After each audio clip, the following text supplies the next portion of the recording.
Salut à tous, très heureuse de vous retrouver pour votre émission d'inspiration et de motivation, Leitmotiv. Pour cette émission, nous avons l'honneur de rencontrer pour vous un homme qui a une brillante carrière aussi bien dans le secteur privé que dans le secteur public. Notre invité d'aujourd'hui est à la tête de l'Office national de l'assainissement du Sénégal, l'ONAS. Leitmotiv avec M. Lansana Gagny Sakho, c'est juste après la pub.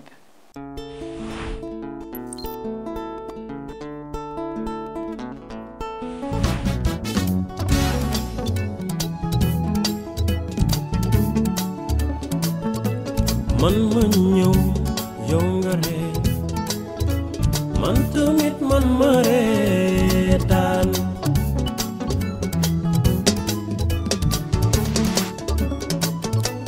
man ma ñëw yow nga jooy man tamit man ma jooy. Vous êtes chef d'entreprise, cadre ou jeune entrepreneur? Votre parcours et votre histoire peut inspirer ou motiver la jeunesse africaine. Participez à votre émission Leitmotiv sur 2STV et partagez votre expérience avec ceux qui en ont besoin. Infoline 78 245 57 72. Leitmotiv.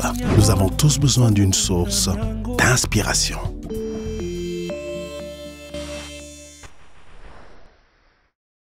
Monsieur Sakho, bonjour. Bonjour Corinne. Comment allez-vous? Ça va, je vais très bien, merci. Merci d'avoir accepté notre invitation. Et tout le plaisir est pour moi.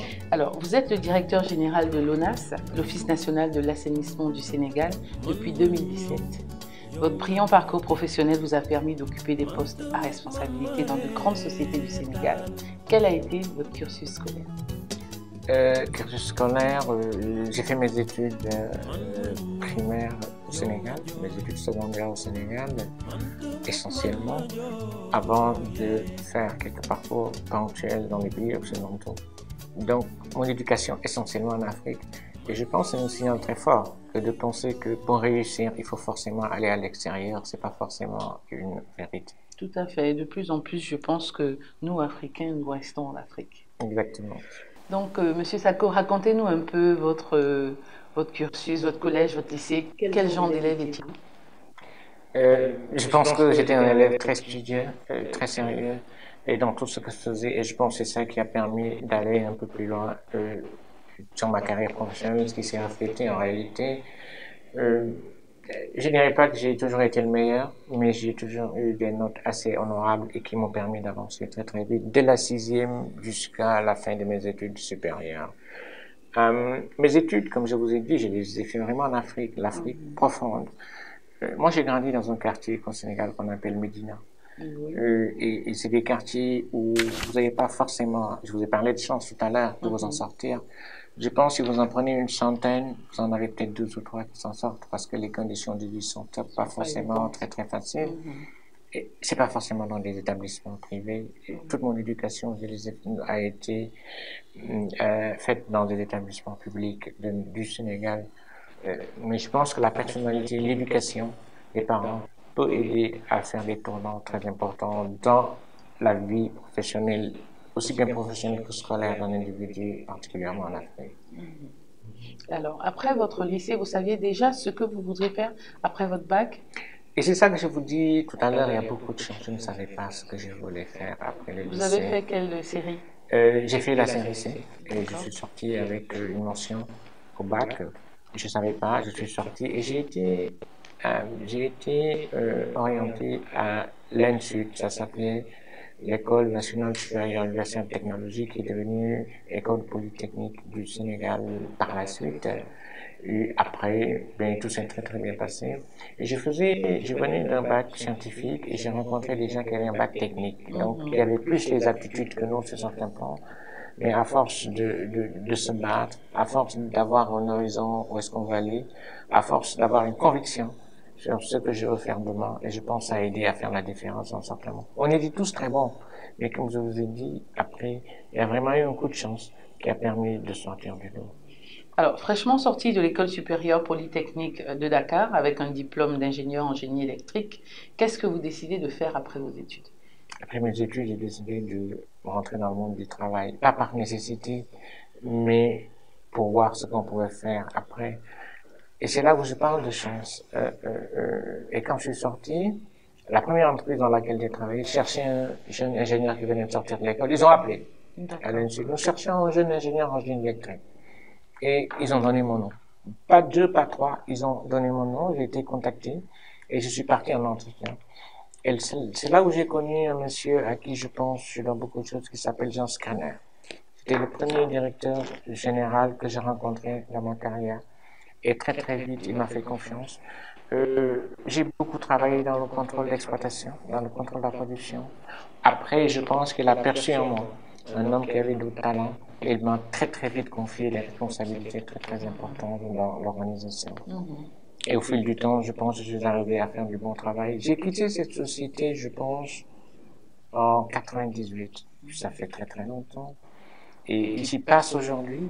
Ceux qui y sont et ceux qui ont quitté se souviennent toujours de moi. Ça veut dire que les empreintes ont été laissées sur place. Bien sûr. Alors, racontez-nous un peu comment se sont passés vos premiers pas dans le milieu professionnel. C'était à la fois difficile et ça montrait un peu c'était quoi l'Afrique. Le premier jour, quand je venais, les gardiens voulaient saluer. Et le droit d'aînés, ça montrait que ça existe. Après, vous avez un mur, vous avez un front. La compétence ne suffit pas forcément. L'Afrique a des valeurs qui sont essentielles et qui doivent permettre à tout jeune qui entre dans une entreprise de savoir comment s'adapter. Et justement, j'ai compris très vite qu'il y avait un passage de respect, le droit d'aînés, qui n'a rien à voir avec les hiérarchies professionnelles. Et je pense que j'ai appris très, très vite auprès d'anciens qu'est-ce qu'on devait faire. Vous savez, à l'école, on vous apprend certaines choses, mais d'autres, les valeurs africaines, qui vous permettent de vous intégrer dans une organisation, oui, la vie en on ne vous les apprend jamais. C'est vous qui devez, en entreprise, savoir comment ça se passe. Et c'est là où j'ai dit encore que j'ai eu beaucoup de chance. Parce que je pense que l'éducation de mes parents m'a permis de m'intégrer très, très, très vite. Et c'est en ça que je les remercie beaucoup. Justement, vous étiez jeune et vous avez été confronté tout de suite à de très grandes responsabilités. Est-ce que le fait d'être jeune n'a pas été un problème par rapport justement à ces postes de responsabilité, aux ordres que vous deviez donner peut-être aux plus âgés? Est-ce qu'ils l'ont accepté facilement? Comment ça s'est passé? Ça a été un gros problème au début. Le contexte dans lequel j'étais, c'est pas très loin, c'est une entreprise familiale. Les postes se donnaient de père en fils. Vous aviez des gens qui étaient là 30 ans après, ils partaient, c'est son fils qui venait. Moi, jeune ingénieur, je venais d'arriver, avec un directeur général qui me faisait entièrement confiance. Au début, il y a une résistance. Mais après, j'ai compris très vite qu'il fallait composer avec les gens. Mais surtout montrer à vos collaborateurs que ce qu'ils faisaient, vous saviez les faire mieux qu'eux. C'est-à-dire mettre la main à la pâte. Ne pas être pressé. Apprendre à partir de la base. Et je pense que ça m'a aidé très très vite. Derrière, naturellement, après, il y a eu les résultats qui étaient patents. Et je suis monté très très vite dans la hiérarchie. Je pense que ces éléments essentiels m'ont aidé à monter ma carrière très très vite. Alors, vous passez 8 ans au sein de cette société. Pendant ces années, vous décidez de retourner sur les bancs de l'école afin de vous perfectionner pour avoir de nouveaux diplômes. D'où venait cette soif de connaissance? J'ai passé 8 ans dans cette société à apprendre un métier.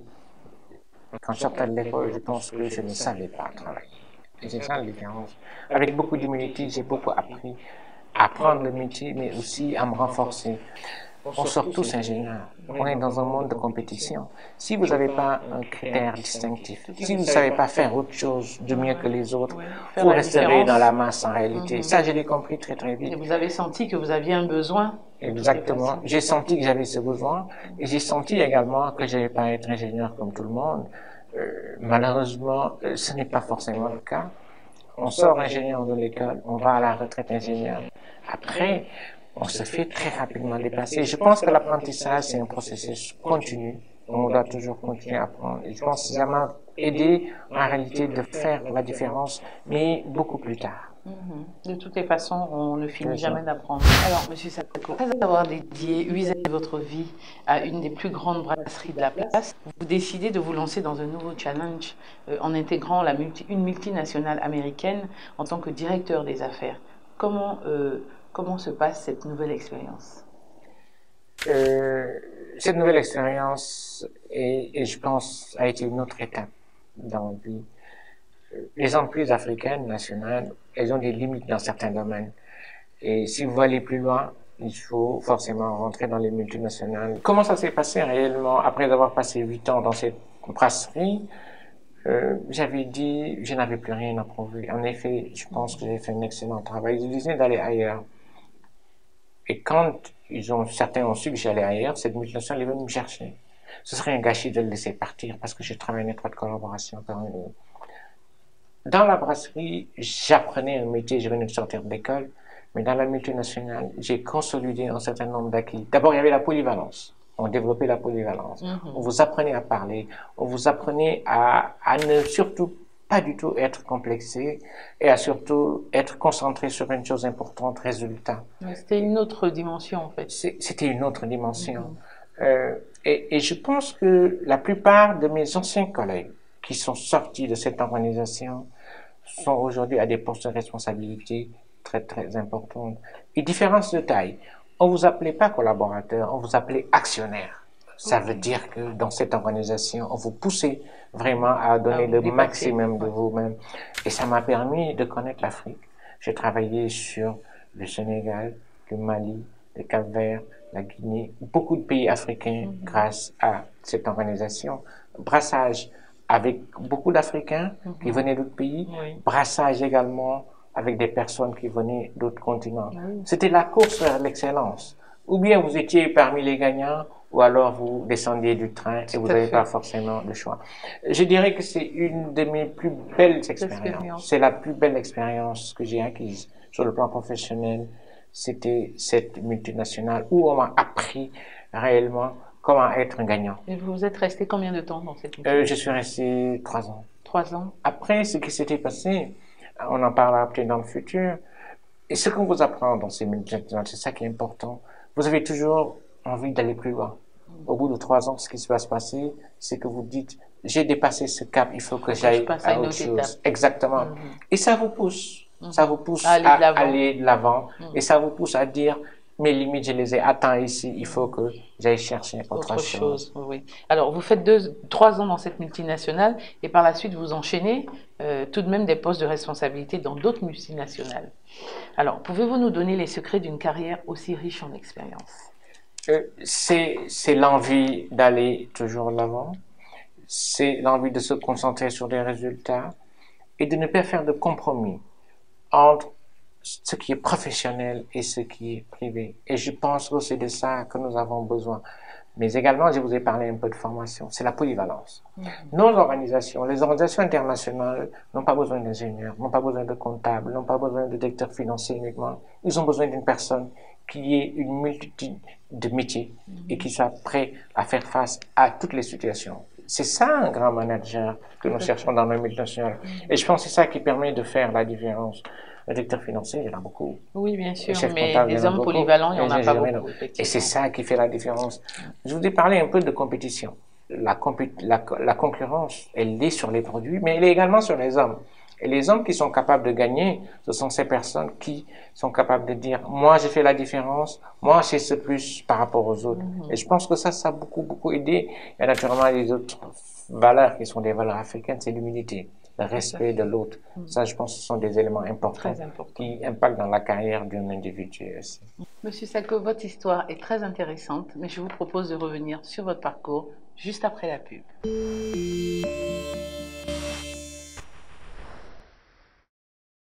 Vous êtes chef d'entreprise, cadre ou jeune entrepreneur? Votre parcours et votre histoire peut inspirer ou motiver la jeunesse africaine. Participez à votre émission Leitmotiv sur 2STV et partagez votre expérience avec ceux qui en ont besoin. Infoline 78 245 57 72. Leitmotiv. Nous avons tous besoin d'une source d'inspiration.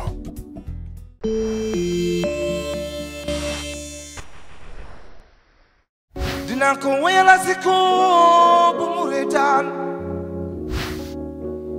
ndax mu fàttaliku ba muy doore nawetaan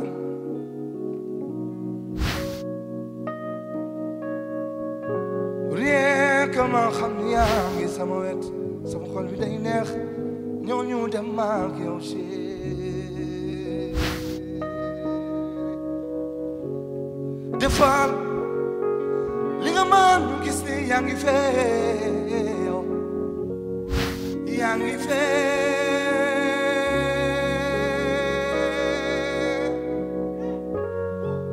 defal li nga man du gis ni yaa ngi fee yaa ngi fee.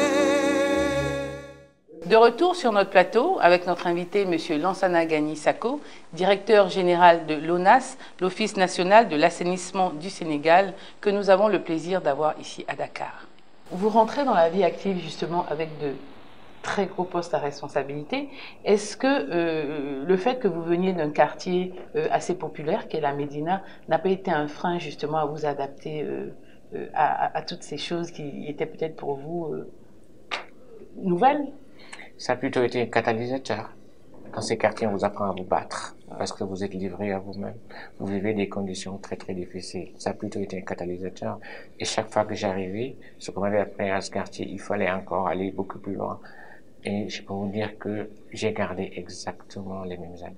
J'ai gardé exactement les mêmes fréquentations. Malgré ces postes de responsabilité, le temps quand j'avais le week-end, je partais avec mes anciens amis, on allait manger du poisson grillé à la place. Et ça n'avait absolument rien changé en moi. Et aujourd'hui également, ça n'a absolument rien changé. Ce qu'on vous apprend dans ce quartier, c'est le respect de l'autre, c'est l'humilité. Et je pense que ce sont des valeurs très importantes, aussi bien sur la vie privée que sur la vie professionnelle. Alors, quel regard portez-vous sur votre secteur d'activité à ce moment-là, donc les brasseries, parce que vous êtes resté un peu dans le même domaine? En fait, je suis resté dans les brasseries, je suis resté dans les cigarettes, j'ai travaillé dans le marché des détergents et beaucoup d'autres, essentiellement dans les multinationales. Ce que je portais dans ce secteur d'activité qu'on appelle en général des secteurs de grande distribution, c'était un sentiment de fierté, mais également de déception un peu. De fierté, c'est d'avoir contribué un peu à faire émerger des entreprises africaines, dont certains aujourd'hui sont devenus très grands. Un peu de frustration, déception. L'Africain qui travaille dans ces multinationales n'est pas traité de la même façon que l'Européen qui travaille dans les multinationales. Et ce sont exactement les mêmes pratiques. L'Africain doit se battre beaucoup plus. L'Africain doit s'affirmer beaucoup plus en permanence. L'Africain, on va dire, quand on le laisse dans son milieu, il ne va pas travailler. C'est des choses qui ne sont pas vérifiables. C'est des choses qui sont complètement erronées. C'est vrai que dans certaines figures, certains de nos compatriotes n'ont pas forcément été des exemples, mais je pense que c'est des schémas, c'est des stéréotypes qui, malheureusement, existent jusqu'à présent. On va vous prendre un expatrié qui n'a même pas votre niveau, qui serait même pas capable d'abattre le travail que vous faites. Oui. Et malheureusement, on le met au-dessus de vous parce que simplement, il a la peau blanche. Je pense que c'est aux Africains de se battre et de changer les choses. De prouver qu'ils sont capables. De faire les choses. C'est le seul sentiment.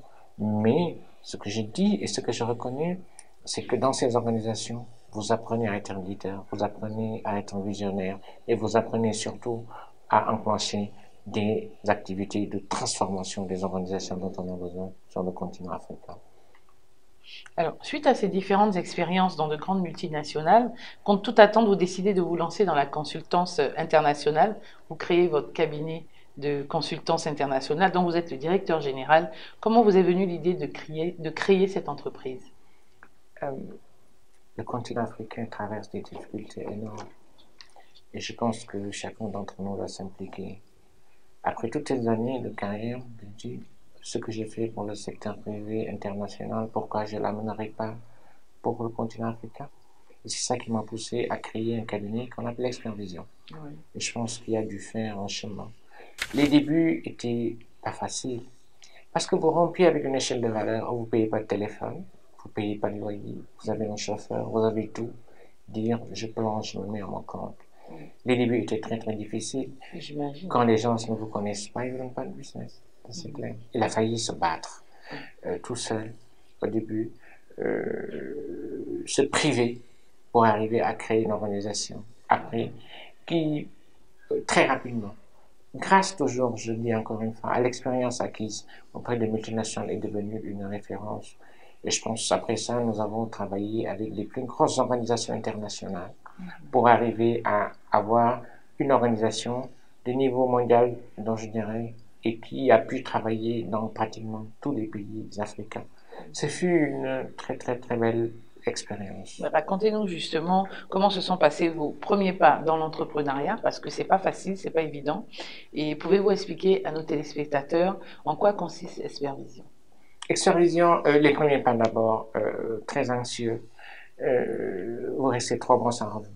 Tout le monde vous dit allez-y, oui. allez-y, allez-y. Et vous n'êtes pas seul parce que vous avez des gens avec vous. Vous avez la famille. Vous commencez avec combien de personnes au départ? On était 2. 2 personnes, on est monté à 3, 4 après. Mais pendant 3 mois, aucun marché. Et il fallait payer les loyers, il fallait payer les salaires et tout ça. Et la tentation qui arrive en ce moment, c'est de dire, mais pourquoi je ne retournerai pas en entreprise? C'était tellement plus simple. Mais je vous ai parlé de la Médina. On vous apprend à vous battre, on vous apprend à ne jamais baisser les bras. Et j'ai continué sur ce lancer. Et mes premiers plus gros clients ont été mes anciens collaborateurs, ont été les anciennes organisations pour lesquelles j'ai travaillé. C'est pour ça, quand vous quittez en de bons termes. Oui, et laissez de bonnes marques, justement. Et c'est là que ça a commencé. Les premières sociétés avec lesquelles j'ai travaillé, ce sont des multinationales avec lesquelles j'ai travaillé dans le futur. Après, j'ai commencé à travailler avec l'État, avec certains partenaires techniques et financiers sur certains pays. Et après, c'est parti tout seul. C'est parti tout seul dans la mesure où ce n'était plus moi qui courais derrière les clients, mais c'est eux qui venaient me chercher. Monsieur Sakho, on a besoin de vous, on a besoin de vous. Et ça s'est très très bien passé. Quelle a été justement votre stratégie pour réussir à donner une impulsion à votre projet et vous stabiliser dans le temps? La stratégie, c'est d'abord le savoir-faire. C'est d'abord le savoir-faire. Il est arrivé plusieurs fois que j'ai eu à faire des missions gratuitement parce qu'il fallait montrer que j'avais le savoir-faire. C'est un marché relativement fermé. Donc ça a été ça a été sérieux, ça a été la consistance dans les efforts, mais ça a été surtout une approche marché très fructueuse où je commençais mes 3-4 premières missions à faire des missions gratuitement. Après, c'est le bouche à oreille, c'est les recommandations des anciens clients, c'est les recommandations des anciens collègues qui sont venus. Et après, on était à la limite débordé. Indépendamment de ça, chez Espervision aussi, je faisais beaucoup de mentoring. Des jeunes qui sortaient de l'école, qui ne savaient pas où aller, et je les coachais avec moi. Il y avait une autre stratégie. Dès que je suis sorti, j'ai commencé à enseigner au Césac. Et dans cet établissement, j'avais mes plus gros clients, qui étaient en général des prescripteurs. Je pense tout ça, mis l'un dans l'autre, la persévérance, le réseau qui existait, a permis de faire exploser ce cabinet-là. Alors, que retenez-vous de cette expérience en tant qu'entrepreneur? Ce que je retiens de cette expérience en tant qu'entrepreneur, l'Afrique est un continent très difficile pour entreprendre. D'abord, la première limite, c'est la limite financière. Nous n'avons pas de banque. Nous n'avons pas de banque de développement. Nous avons des banques commerciales, les liquides qui sont, les ressources qui sont très limitées et très courtes. Elles ne sont pas faites pour accompagner. Dans beaucoup de nos pays, on crée ce qu'on appelle la banque des PME. Vous commencez toujours par ça. Mais elles ont malheureusement les mêmes réflexes que les autres banques. Quelqu'un qui vous prête à 10, 11, 12%, il n'y a aucune organisation qui au début est capable de faire un TRI de 12%. Ça n'existe pas, c'est pas possible. Je pense que c'est ça que j'ai appris. Arriver à réussir à monter un projet professionnel en Afrique, ça sort de l'ordinaire. Ça, c'est la première leçon. Et je pense que nos gouvernants doivent se pencher un peu plus sur ces aspects-là. La deuxième chose, c'est qu'il n'y a pas de limite en réalité. Quand on veut, on arrive. Et l'entrepreneuriat en Afrique, c'est la clé de demain. Si on n'arrive pas à développer un très bon tissu d'entreprise, on ne s'en sortira jamais, mais il faut un accompagnement. Naturellement, il faut également des entrepreneurs qui en veulent. Donc, 2 leçons principales. De façon globale, le rôle des banques, qu'elles ne jouent pas forcément leur rôle. Naturellement, il y a une raison. Il y a notre environnement qui n'est pas forcément sécure, comme on dit pour les entreprises.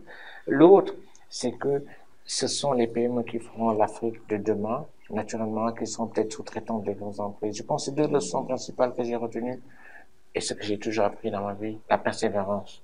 La clé du succès dans nos pays, c'est la persévérance. Je pense aussi. Pour revenir justement, M. Sakho, à cette période où vous avez entrepris justement Espervision, vous avez dit tout à l'heure que vous avez connu beaucoup de difficultés. Je pense que tout entrepreneur passe par là. Quel a été votre leitmotiv justement pour tenir et ne pas baisser les bras? Vous l'avez dit, c'est ne jamais baisser les bras. C'est me lancer un défi personnel. J'ai eu la tentation de retourner en entreprise. En tant qu'employé. On m'a appelé pour retourner en entreprise.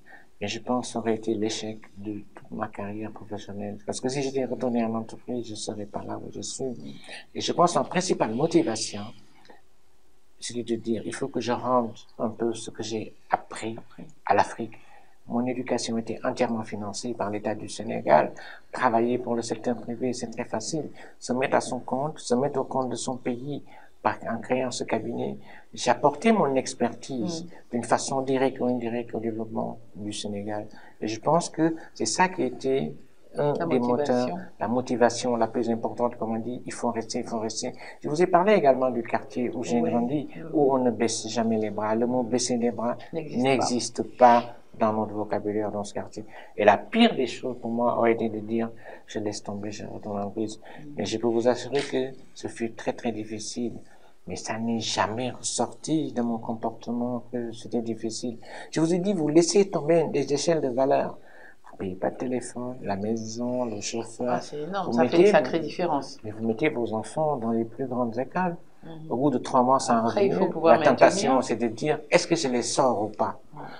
C'était pas possible pour moi de reculer. Et je pense que c'est ça qui a fait la différence la plus importante. Et ça, j'ai appris dans l'éducation.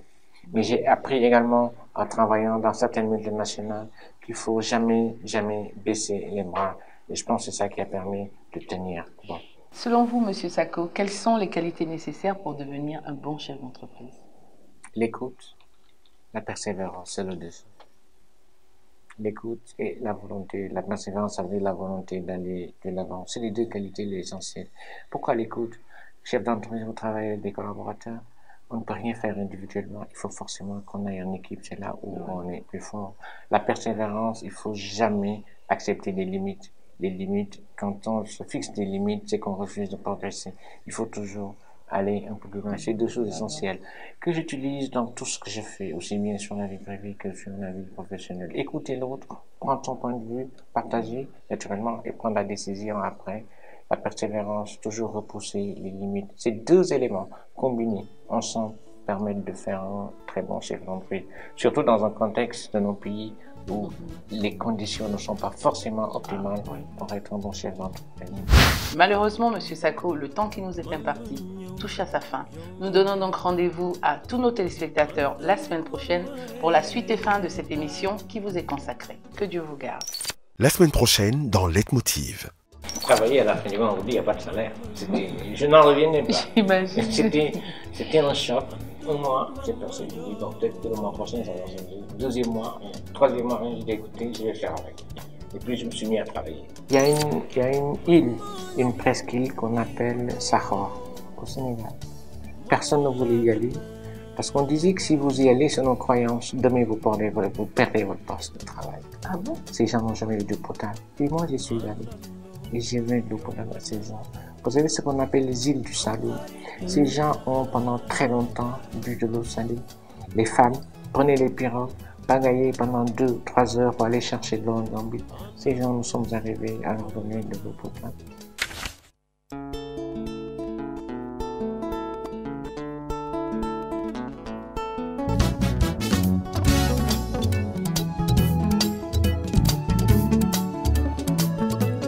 Man ma ñëw yow nga ree man tamit man ma ree